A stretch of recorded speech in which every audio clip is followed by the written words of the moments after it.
Y este señor, si apostató una vez y largó todo una vez, es algo muy fuerte la apostasía. Ojo, dejar todo, dejar la vocación, Entonces la iglesia permite, sí, perfecto, vos te confesás, vas al cura, haces rezás tu penitencia, pero no puedes volver a ejercer la clericatura. ¿Y por qué? Y porque la iglesia, en su sabiduría, dice, si esta persona antes apostató y largó todo, ¿por qué no lo vas a hacer ahora, la segunda vez? Cuando se planteó el problema que este señor sostenía. ¿Cuál? Este señor sostenía que había que defender la Inmaculada Concepción de San José. Repito, sí, hay que sostener la Inmaculada Concepción de San José. Claro, el director del seminario, otros profesores, etc., le dijeron, fulano, acá, en la bula en donde se define el dogma de la Inmaculada Concepción de la Virgen, dice que es un privilegio singular, único.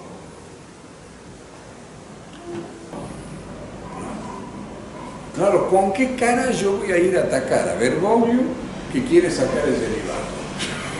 Si yo estoy defendiendo a un obispo que se juntó, abandonó todo, 2 veces se hizo consagrado obispo. No, disculpen.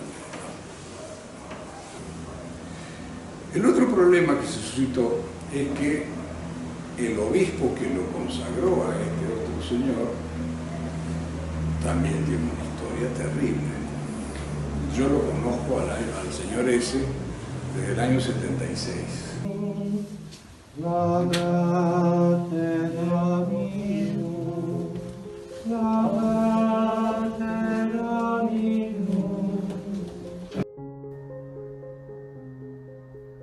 Salve Maria, bom dia a todo o povo católico da terra de Santa Cruz. Quem nos fala é o Dr. Yuri Maria. E hoje nós vamos comentar o silêncio ensurdecedor e escandaloso a respeito de alguns padres que são da posição sete-vacantistas, aqui principalmente no nosso país. Diante da manifestação do caso do Frei Thiago e do Bispo Alonso, Bispo entre aspas, tiene que ver mucho con nosotros, porque nos hemos propuesto, mis queridos hermanos, con esta ceremonia, empezar a acabar con esa tentación. Nosotros deseamos vivamente ser regidos, ser gobernados por un sumo pontífice, vicario de Jesucristo, sucesor de San Pedro. Y eso es lo que nos hemos propuesto hacer. Por eso que la consagración del Padre no es para que celebre la misa, ya la celebra. Es con esa intención de trabajar unidos en la fe para la futura y próxima elección del soberano pontífice, del verdadero vicario de nuestro Señor Jesucristo. E houve também outros bispos e outras pessoas que trabalharam no sentido do conclavismo, que é esse movimento aí de fazer um papa do nada, né? E que eram pessoas infiltradas pela CIA, pela KGB e tal, porque todos os inimigos da igreja, na verdade, a gente sempre explica isso nas nossas conferências, eles são todos conjuminados entre si. E não importa que eles estejam na União Soviética, na Rússia ou nos Estados Unidos, não importa que eles estejam na Europa ou na América Latina, todos eles trabalham em conjunto. Aqui no Brasil a gente teve várias manifestações. A primeira manifestação do Monsenhor Rodrigo, da Sociedade Sacerdotal São José, dizendo que sobre a nova posição conclavista e o novo bispo, aclaramos que não compactuamos com o mesmo sacerdote, nem com a sua nova posição doutrinal, nem o recomendamos, nem vamos tolerar que frequentem nossas missões e os que frequentam nossas missões ou defendam sua perniciosa doutrina de conclavismo, que gerou tanto mal-estar para a Igreja e o mundo católico, a exemplos do Palmar de Troia e outros grupos semelhantes. Porque essa postura conclavista é um ferimento à fé católica. A gente já está desgastado, já está devastado a fé. Então vêm esses oportunistas e fazem o que? Pioram ainda o único movimento católico autêntico, que é o sede-vacantismo. Além do Monsenhor, tivemos também manifestação do Padre Romero, dizendo: Frei Tiago do Brasil, que tem um apostolado em França, participou de uma consagração episcopal, entre aspas, intentada por Frei Bernardo, entre aspas, Bispo Aonso, Júlio Aonso, conclavista consagrado, entre aspas, por uma linhagem de bispos casados, entre outras coisas, para quem tem bom senso e um mínimo de doutrina, é claríssimo que é impossível colaborar com esse tipo de clero. E Monsenhor Doug McGuire, lá da Santa Gertrudes da Grande, também diz: que escândalo, isso é uma zombaria na igreja e é um perigo para as almas. Estou em sincero acordo com Dom Rodrigo e Padre Romero na posição que tomaram em não ter qualquer conexão com Frei Tiago e os conclavistas. Da parte dos leigos, eu estava aqui avisando desde algum tempo, desde quando esse Carmelo começou a falar a calúnia contra o Monsenhor Doug, mas parece que agora que ele fez essa sagração, participou disso daí, ficou mais nítido quão lobo é esse grupo. E nada contribui mais para a ruína das almas que clérigos ímpios, fracos ou desinformados.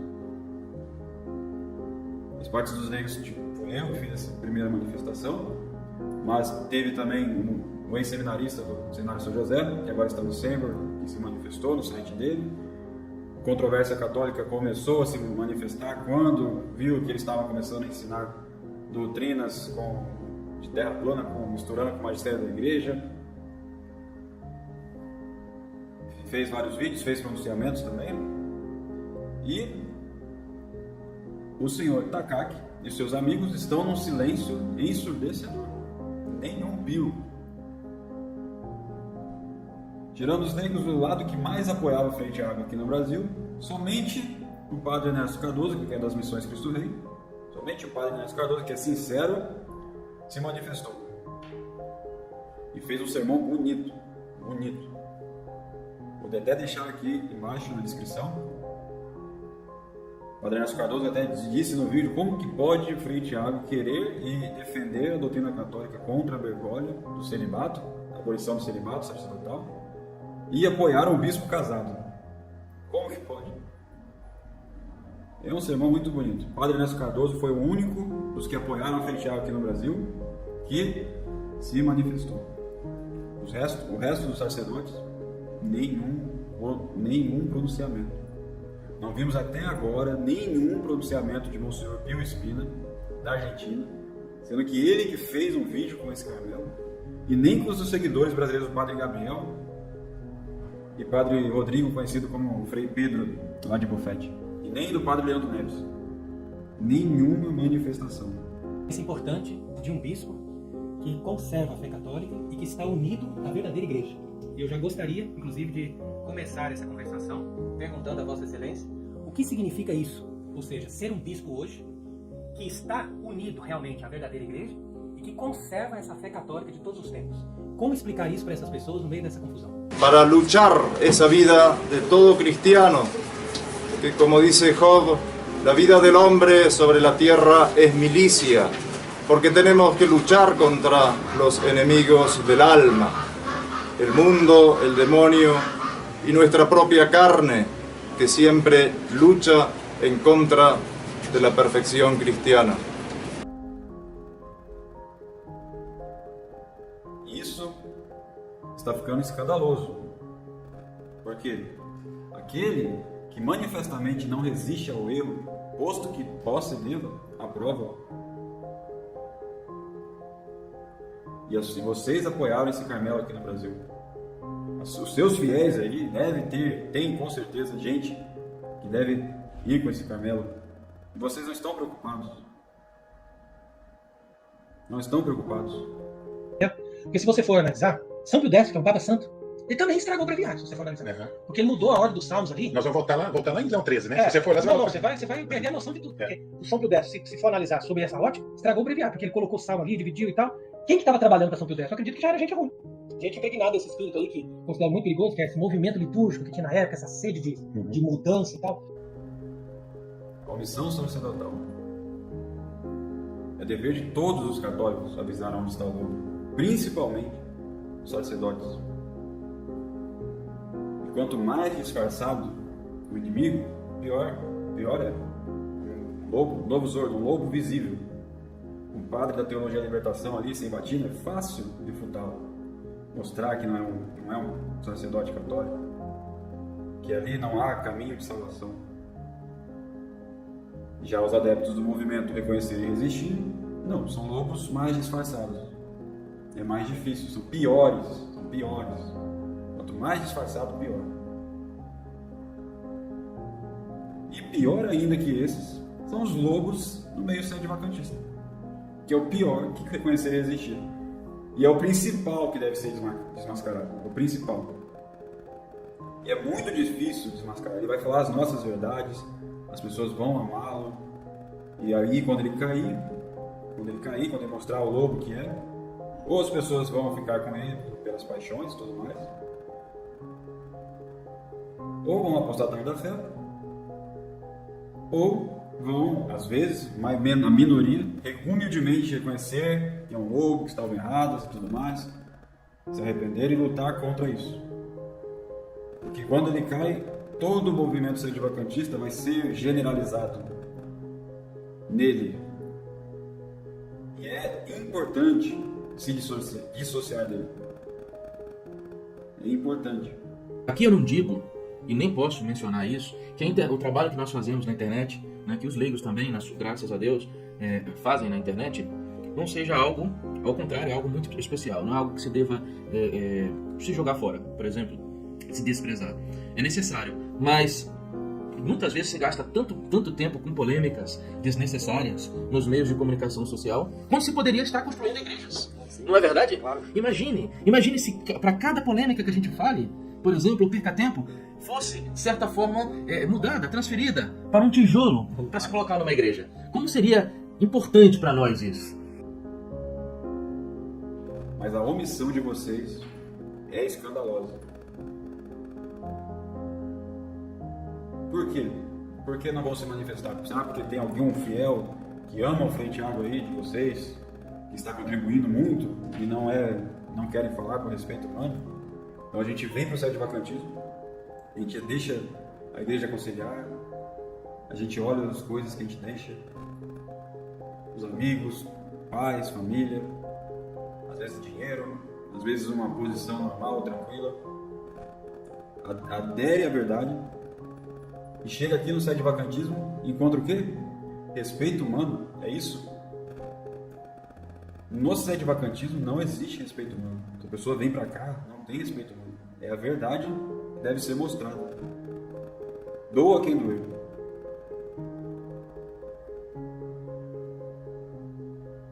Por que não falar isso? Por que se esconder isso daí? Vocês estavam apoiando ele, por que não falar? Olha, agora está errado. Estávamos errados. Por que não falam isso? Por que essa preservação da imagem? Esse Frei Pedro aí, do Good Prophet, a gente entra ali no site fradesmenores.com, né? Vai ali, nosso guardião, quem somos? Ali, Padre Frei Pedro Maria Santos da Silva, franciscano solenemente professo, guardião conventual, ingressou à vida religiosa em 2004. É isso mesmo? 2004? Por que as aparências importam tanto assim? Por que é 2004? Quando que foi que virou sedevacantista? Quando foi que virou tradicional? Porque o resto é pó, é nada. É nada. Mas ainda aí, no nosso passado, é feio. Porque eu, por exemplo, virei católico em 2019, final de 2019. Virei sedevacantista em 2020. Antes disso, eu era um mundano. Não tive doutrina, não tive nenhum padre que me ensinou teologia moral. Não tive nada. Nada. E é uma vergonha todo o meu passado. Caí em livros de atores ateus que eram ensinados pelos professores da escola, marxismo, aquele marxismo cultural. Tenho pena de não ter lido o Padre Antônio Vieira desde a infância. Vontade de voltar no passado e dar uma paulada em cada professor de português. Enfim. Virei sedevacantista em 2020. Eu segui o Padre Paulo Ricardo, achava que o Padre Paulo Ricardo era uma pessoa boa. Fui até ele, mostrei obras de mãos humanas, aí eu vi que não era, aí as escamas dos meus olhos caíram. Eu parar de confiar nas aparências. Não julgueis pela aparência, julgai conforme a justiça. Então eu vi que não adianta, não é uma retórica bonita que você tem que ir naquele site, você tem que ver o que ele está pregando, de onde ele veio, onde ele estudou. E é isso que importa. E que homem que ele é. Que homem que ele é. Sincero. O Padre Ernesto Cardoso é um padre sincero, coisa que vocês não são. Esse silêncio de vocês é escandaloso. Querem ainda falar de vida espiritual? Então, lá em São Francisco de Sales, bispo e doutor da igreja, a Introdução à Vida Devota, um livro básico, começo de uma vida espiritual. Tá lá, maledicência. Fala que é maledicência que eu estou falando, né? Tá lá no capítulo, maledicência. Os inimigos declarados de Deus e da igreja devem ser difamados. É isso aqui que está escrito. Devem ser difamados tanto quanto se possa, desde que não se falte a verdade, sendo obra de caridade gritar: eis o lobo, quando esse lobo está no meio do rebanho ou em qualquer lugar onde seja encontrado. Um sacerdote não se pronunciar diante de um lobo desse, esse conclavismo que destrói a nossa fé, uma vergonha para a nossa fé católica, o movimento sedevacantista. Uma vergonha. Os demônios encarnados elegeram outro demônio, de Santa Catarina de Siena. No entanto, existe também o cisma sedevacantista. Por quê? Porque não basta a pessoa perceber e considerar que Francisco não é verdadeiro Papa, ou seja, que a sede está vacante.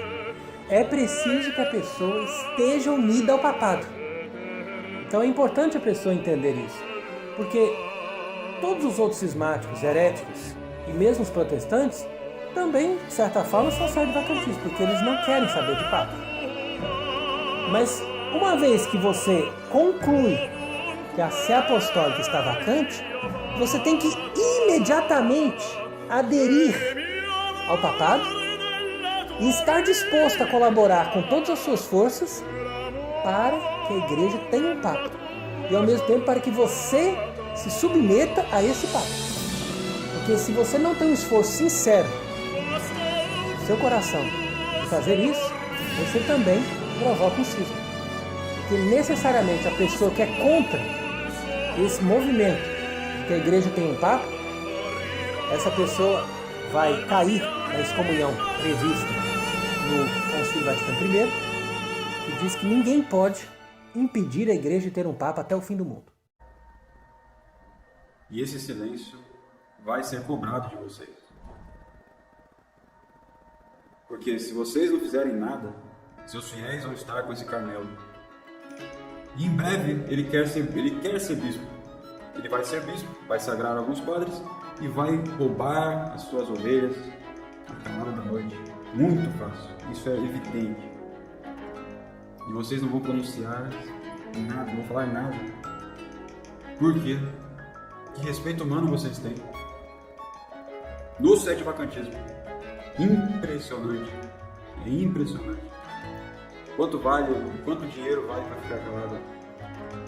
Se eu não falar, esse fiel aqui que é fritianista vai parar de contribuir. É isso? O sedevacantismo é isso? Isso é uma vergonha. Uma vergonha. 1000 vezes melhor a qualidade dos fiéis do que o número. 1000 vezes melhor. E aqui a gente segue o que Santo Agostinho ensinou na moralidade da guerra, uma guerra intelectual. Entre os verdadeiros adoradores de Deus, até mesmo as guerras são pacíficas, pois não são feitas por cobiça ou por crueldade, mas numa preocupação de paz e para reprimir os maus e socorrer os bons.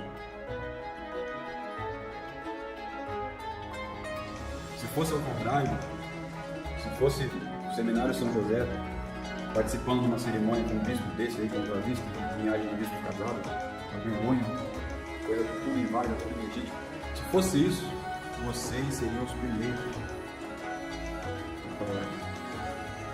Mas aqui não é questão de Semana Santa, não é essas discussões internas que nós temos no movimento sede-vacantista, sério, ideias e tudo mais. Aqui é um lobo mesmo que vai destruir o movimento sede-vacantista, que vai cair e vai arrastar muitos. E vocês estão em silêncio, sendo que vocês deveriam ser os primeiros a falar contra, porque vocês, direto ou indiretamente, influenciaram esse Carmelo aqui no nosso país. Pio Espina, da Argentina, Monsenhor Pio Espina, nenhum pronunciamento, sendo que o Aonzo é da Argentina, deve estar em Córdoba lá agora. Somente o Padre Ernesto Cardoso foi sincero, sabe o mal que é esse lobo, e ele se pronunciou. E nada contribui mais para a ruína das almas do que clérigos ímpios, fracos ou desinformados. Papa Pio VIII. Salve Maria, bom dia a todo o povo católico da terra de Santa Cruz.